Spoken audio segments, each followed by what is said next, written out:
Манағы 8 қаңтар болған Рикс қонақ үйіне оқиға бойынша Рикс қонақ үйіне жоспардан тыс тексеріс ашылды. Тексерістің қорытындысының нәтижесі бойынша Рикс қонақ үйіне Қазақстан Республикасының әкімшілік құқық бұзушылық кодексінің баптарымен 331-328 баптарымен айыппұл салынды. Сонымен қатар Рикс қонақ үйі департаменттің берген нұсқамасына сәйкес кәріз судың құбырын қалалық орталық жүйеге қосылды, центральный канализация қосылды. Сосын бұл құбырды, Қаракөлге төгіліп жатқан құбырды демонтированы алып тастады.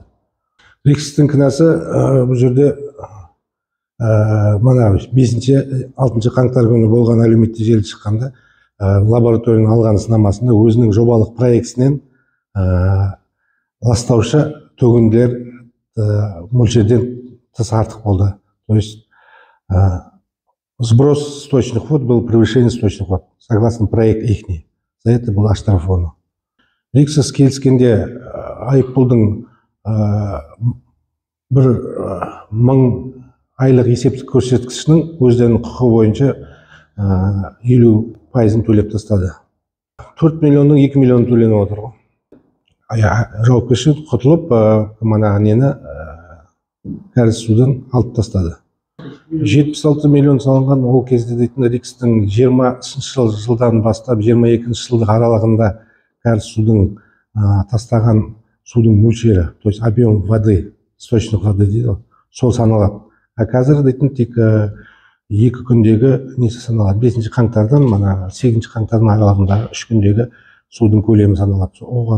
Соған байланысты енді 3 күн мен 2 жылдың айырмашылығы судың көлеміне байланысты. Екінші бап дейтін 331 баптың екінші бөлігі дейтін, ол дейтін бұрын қайталанғанын бірінші бөлігімен салды. Сол 3 жылдың ішінде қайталанып тұрғаннан кейін екінші бөлігімен салынып отыр қазір. Ол дейтін айлық есептік көрсеткіш. То есть фиксированный месячный расчетный показатель. Кодекс административных правонарушений фиксированный. Соның 50% 500 МРП төлеп отыр. Құстың өлуіне байланысты арнайы мамандар өзінің қорытындыларын берді. Құс тұмауы деп. Енді қазір бұдан былай Рикстің құбыры Қаракөлге ешқандай қатысы жоқ. Біз нұсқама бердік.